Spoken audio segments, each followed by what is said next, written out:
Hello from Heirloom Books at 6239 North Clark Street in Chicago, Illinois. I'm Jeff Helgeson. Perhaps the wildest lifestyle, the greatest 20th century American novel, and the very strongest of cautionary tales can all be attributed to one individual, Francis Scott Key Fitzgerald, F. Scott Fitzgerald. A second cousin, 3 times removed from the writer of the Star-Spangled Banner, this novelist, short story writer, and playwright was born shortly after the deaths of 2 infant sisters in a middle-class section of St. Paul, Minnesota on September 24th in 1896. But then his father's furniture manufacturing company failed, and Scott was 2 years old at the time the family moved to Buffalo, New York. 8 years later, in 1906, Edward Fitzgerald lost his job at Procter & Gamble and returned to St. Paul with his wife and son and what was by then another 7-year-old daughter named Annabelle. In September of that year, the 9-year-old Scott, supported by money from his mother's family, according to Matthew Briccoli in a biography titled The Sum of Sort of Grandeur, the Life of F. Scott Fitzgerald, enrolled in St. Paul Academy and began to write short stories for the school's literary magazine, while also keeping what Briccoli states he called a thought book of Francis Scott Key Fitzgerald. Largely encouraged by his doting mother to develop an inherent sense of superiority, in 1911, Scott's parents arranged for him to attend a Roman Catholic boarding school in New Jersey, about 40 miles away from New York City. At Newman, Scott played football, began drinking alcohol, and again published short fiction. By 1913, although having done somewhat poorly on his entrance exams, Fitzgerald managed to gain admittance to Princeton University. There, he mixed with other students from an elite social economic class, performed in drag in the school's Triangle Club, wrote plays, and during his sophomore year, as explained in a book by James L. West titled A Perfect Hour, that was reviewed in the Chicago Tribune on February 27th in 2005, Fitzgerald met a 16-year-old young woman from Lake Forest, Illinois, named Ginevra King, who he described within his journal as being a specialist in cultivating a pathetic, appealing look. As further described in an extensive Tribune article from April 6th of 2005, by Ron Grossman, titled Chicago's Connection to the Great Gatsby, after maintaining a long correspondence with Miss King. It was when visiting her home in north of Chicago that Scott was directly told by her father a truth that would become the defining theme within his great American novel, The Great Gatsby. Poor boys shouldn't think of marrying rich girls. As many as 20 years later, within one of his crack-up essays titled Pasting It Together, Fitzgerald commented, "A man does not recover from such a jolt. He becomes a different person, and eventually the new person finds new things to care about." In 1917, when the United States entered the First World War, Scott Fitzgerald left Princeton and then came to care about new things when he enlisted in the country's armed forces, was commissioned as a second lieutenant, and began to work on what would eventually become his first novel, This Side of Paradise, originally called The Romantic Egotist. This book is largely based upon the author's college experiences. When promoted to first lieutenant, Fitzgerald was transferred to Camp Sheridan near Montgomery, Alabama. And it was there that he met the 18-year-old daughter of a local judge, Zelda Sayer, when in a country club frequented by Army Air Corps officers. She performed the Dance of the Hours from the opera La Gioconda. Moving on from memories of Ginevra King following the end of the war and while taking an advertising job in New York, Scott wrote to Zelda, as recorded in his collected correspondence, edited by Matthew Broccoli. I love you so much, much, much that it just hurts. Every minute I am without you. However, concerned about her suitor's financial circumstances, Zelda would also briefly break off their relationship. But then, This Side of Paradise was published on March 26, 1920, making Scott Fitzgerald rich and famous almost overnight, as stated in a Vanity Fair article, Great Scott, by Frank Conroy, marking the centenary of Fitzgerald's birth, and the couple was immediately reconciled, quickly being married in the rectory of New York City's St. Patrick's Cathedral.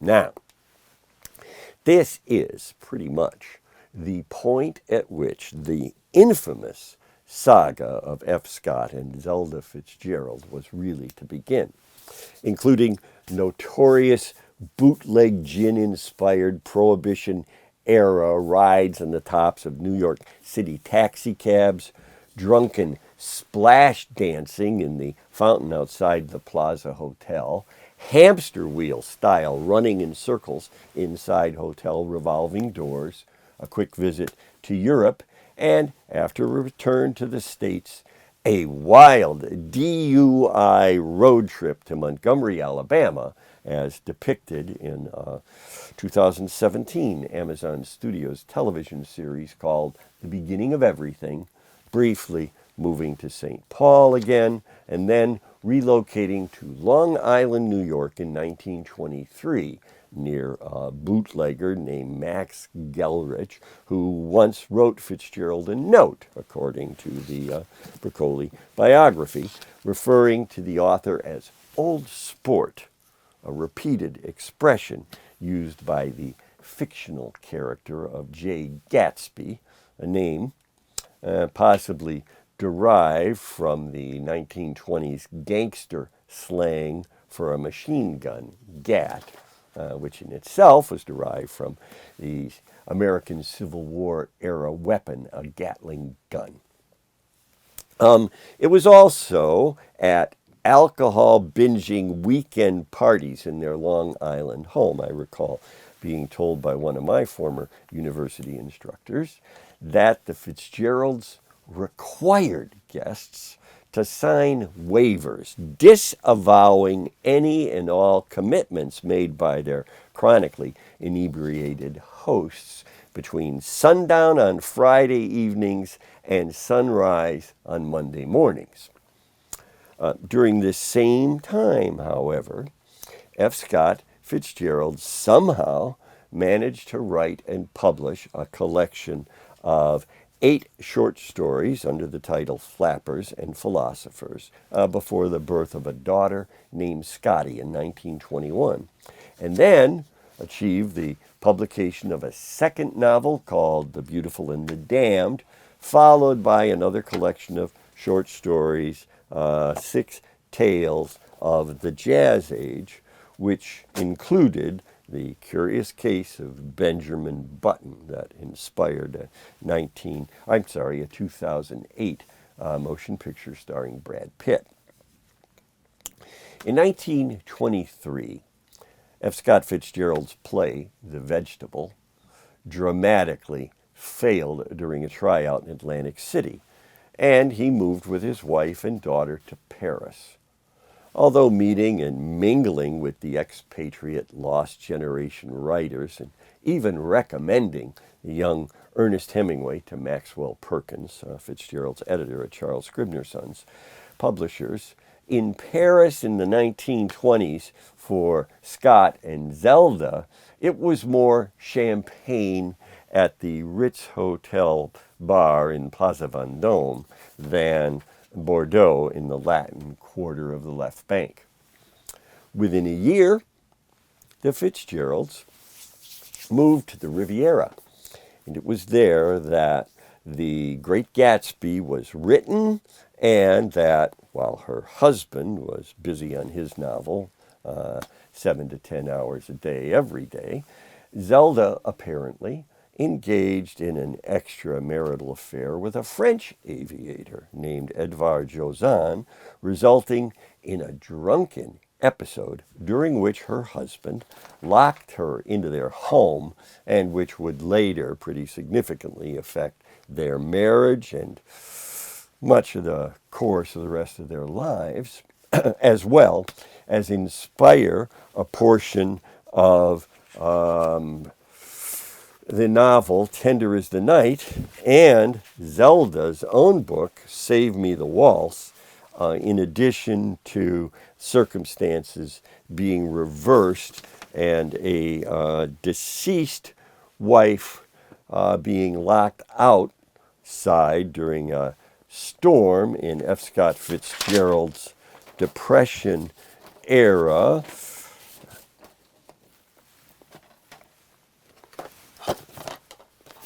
Babylon Revisited, which was then reimagined and called The Last Time I Saw Paris in the Hollywood version starring Van Johnson and Elizabeth Taylor. But first, The Great Gatsby, which has been the source of at least 3 film adaptations, most notably, in my mind at any rate, the 1974 Wild Party version with a screenplay by Francis Ford Coppola, starring Robert Redford and Mia Farrow, along with such other actors as Sam Waterston, Karen Black, and Bruce Dern. Even the author-approved dust-covered design of The Great Gatsby is evocative of a deeply enigmatic narrative, a woman's face with naked bodies for eyes looming above an illuminated gas station with an urban skyline rising behind it at a distance. The story is set on Long Island and succinctly described in a New York Times article by A.O. Scott. It chronicles its title's character through the eyes of his neighbor, Nick Calloway, a Yale graduate with a philosophical streak. Jay Gatsby, whose real name is James Gatz, is in love with Daisy Buchanan. Daisy's husband, Tom, is a blowhard, a bigot, and a philanderer, a paragon of old money gone bad. These rich, careless people wreck everything around them. Gatsby winds up dead, mistakenly shot by a wrong, jealous husband, and Nick is left to ruminate on the meaning of his friend's sad, perplexing, and somehow quintessential American life. Now, for me, it's that rumination which makes The Great Gatsby the great American novel. It illustrates the promise and the failure of a nation brought forth on a virgin continent, as well as how the dream it inspires continues to appeal and so often to disappoint. The book ending. And as I sat there brooding on the old unknown world, I thought of Gatsby's wonder when he first picked out the green light at the end of Daisy's dock. He'd come a long way to this blue lawn, and his dream must have seemed so close he could hardly fail to grasp it. He did not know that it was already behind him, back somewhere in the vast obscurity of the city where the dark fields of the Republic rolled on under the night. And then there's one more section to this rumination that I feel captures both the promise and the perpetually renewing optimism of the United States, often in spite of all observable reality. Gatsby believed in the green light, the orgasmic future that year by year recedes before us. It eluded us then, but that's no matter. Tomorrow we'll run faster, stretch out our arms farther, and one fine morning. So we beat on, boats against the current, borne back ceaselessly into the past. Wow, ain't that America? The dream still resonates and has continued to inspire successive generations as well as immigrants from throughout the whole of the world who have sought a better life by coming to America, even if its materialistic promise has so frequently turned out to be false. Clearly, F. Scott Fitzgerald both achieved and lost this promise, yet persevered through two more novels, Tender is the Night and the largely unfinished Last Tycoon, and while witnessing his life's collapse into mental illness and confinement within a number of different institutions, both in Europe and the United States, is stated in an article regarding the American Masters television series called F. Scott Fitzgerald Winter Dreams. Writer's life came to be defined by dizzying success, personal agony, and persistent alcohol dependency. March 12th, 1995 review of Matthew Bicoli's book Fitzgerald and Hemingway, A Dangerous Friendship, observed that in spite of having helped him obtain a contract with Scribner's, things came to the point, because of his drinking, that Hemingway sought to prevent Fitzgerald from knowing his Paris address after Scott, believing that alcohol fueled his creativity as a writer, had caused his friend to be thrown out of a previous apartment by fighting with the landlord, urinating on the porch, and trying to break down the door at 3 or 4 o'clock in the morning.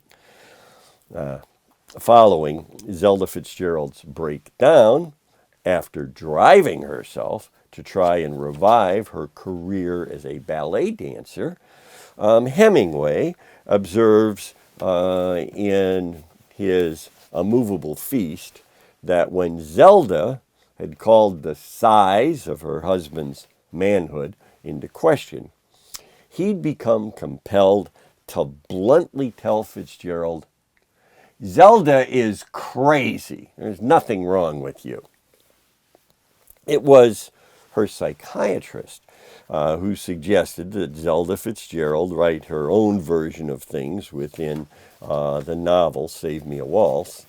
And then, as part of her efforts at recovery, she also painted and wrote a number of short stories with the help of her daughter, Matthew Broccoli, gathered together and combined with the uncollected works of F. Scott Fitzgerald to publish under the title Bits of Paradise for Charles Scribner in Sons in 1973.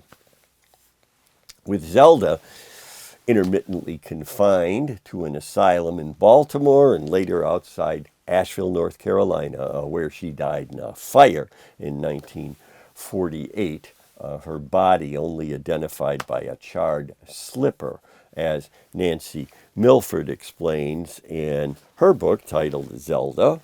Scott, thinking himself a total failure, moved to Beverly Hills about a decade before Zelda's death, where he remained until his own death in 1940, during the time while working on The Last Tycoon, a novel about the motion picture business, as described by Aram Latham in F. Scott Fitzgerald in Hollywood, Crazy Sundays. The author began a relationship with the British-born gossip columnist Sheila Graham, as depicted in her book, Beloved Infidel, that was later adapted as The Last Call, featuring Jeremy Irons. Still, consuming an average of 18 drinks a day, it was in Graham's living room at the age of only 44 on December 22nd in 1940 that Fitzgerald suffered a heart attack and died before medical assistance could be obtained. His books were all out of print. It wasn't until the United States military, as A.O. Scott explained in his Tribune article, distributed 150,000 copies of The Great Gatsby to servicemen during the Second World War, that F. Scott Fitzgerald's reputation as a writer began to be restored. Then, following the war in 1945, literary critic Lionel Trilling placed Fitzgerald's rediscovered manuscript in the company of Dostoevsky's The Brothers Karamazov. And since then, people who have never read a single word of F. Scott Fitzgerald writing have still come to recognize the name Gatsby and know of its association with the extravagant lifestyle of the Roaring Twenties that Fitzgerald himself had named the Jazz Age. 2013, Leonardo DiCaprio followed in the shoes of Robert Redford, and before him, Alan Ladd, by portraying Jay Gatsby in yet another film adaptation of Fitzgerald's book. What the novel captures as its various motion picture interpretations each strive to convey is a profound sense of a largely unacknowledged caste system within the United States that Fitzgerald confronted, tried to ignore or overcome, and also acknowledged, stating in his short story, Rich Boy,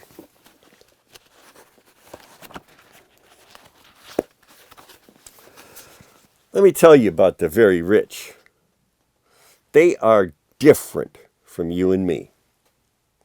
They possess and enjoy early, and it does something to them. Makes them soft where we're hard and cynical where we are trustful. In a way that, unless you were born rich, it's very difficult to understand. They think deep in their hearts that they're better than we are because we had to discover the compensations and refuges of life for ourselves. Even when they enter deep into our world or sink below us, they still think that they are better than we are. They are different. In response to that idea, Ernest Hemingway once replied, "Yes, they have more money." And the narrator of The Great Gatsby, Nick Carraway, called out to the book's titular character, "They're a rotten crowd. You're worth the whole damn bunch of them put together."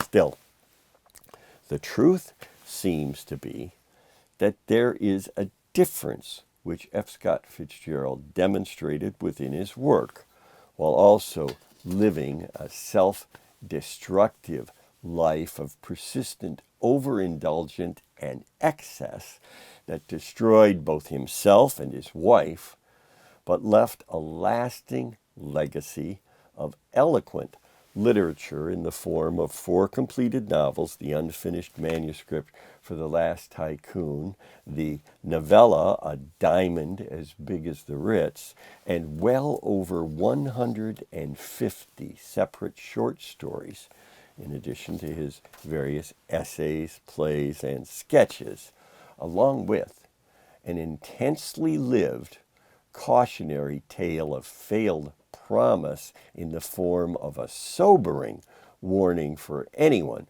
trying to have it all through grabbing at that symbolic brass ring held out by America. I'm Jeff Helgeson. Heirloom Books is located at 6239 North Clark Street in Chicago, Illinois.